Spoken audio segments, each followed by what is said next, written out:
Okay, this is my audience. Here you go.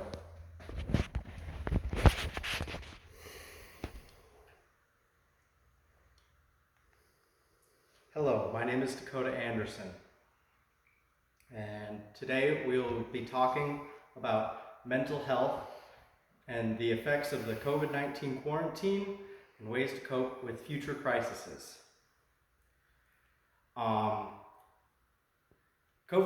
The COVID-19 quarantine affected mental health on a global scale in many ways, and I will be talking about ways to cope with stress and how important it is to maintain your mental health. How many of you have been affected or known someone who has had mental health issues and did not know how to cope with their own stressful life events? Okay, thank you. While we all have experienced the quarantine, and for many it caused a lot of stress and anxiety and other problems, such as being separated from other people for the extent of the quarantine, there was a hard switch from quote-unquote normal social life that everyone was used to, and the switch to being stuck at home in a, just stuck with your family basically.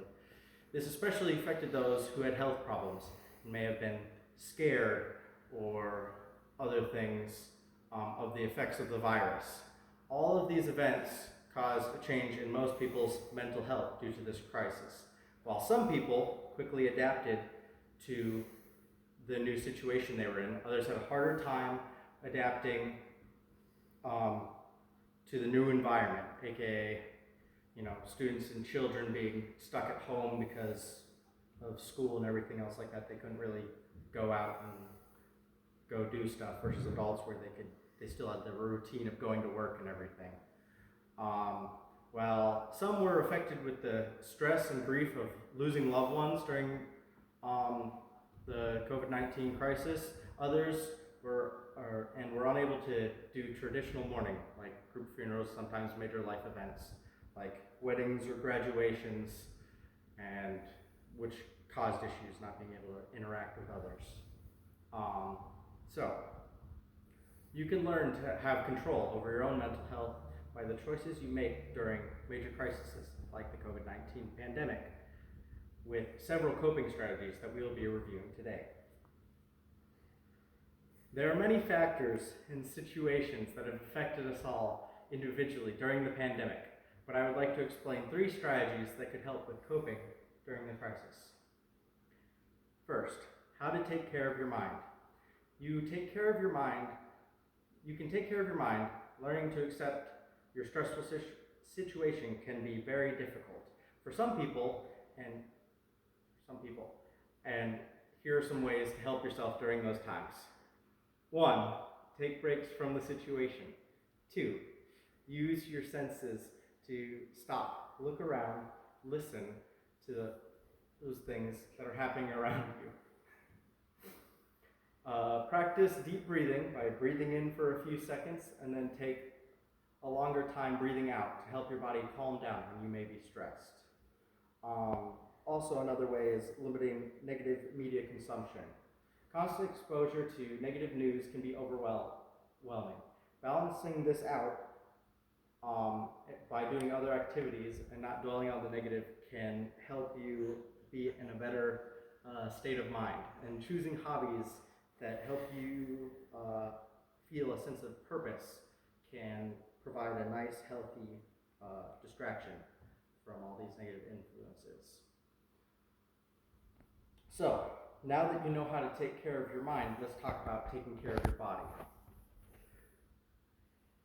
You can take care of yourself by establishing a regular daily routine. This can help you mentally cope in stressful situations, and it allows you to take your mind off the current situation by providing certain daily activities to focus on instead. Exercise helps your heart and muscles, and it can also bring dopamine, the happy hormone, to our bodies. Exercise is done through walking, running, lifting weights, riding a bike, all that other sorts of stuff. But there are certain things like group activities that you aren't able to do during certain situations like that when you are quarantined.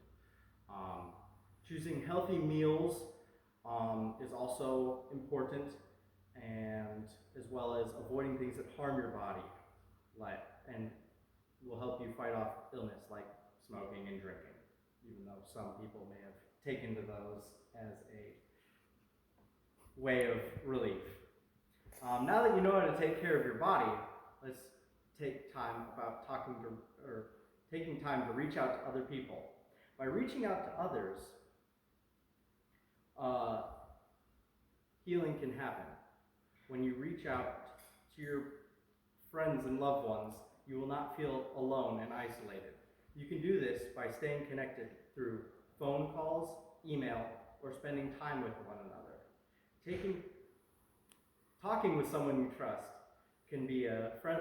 It could be a friend, a family member, a therapist, a coach, and talking about your struggles or possible grief. Silence and being alone is not healthy for anyone. Get others to help support you. Spending time out in nature and green spaces also can help. Listening to upbeat music and possibly prayer and meditation. So, in summary, now that you know some basic ideas of how to help you or someone else,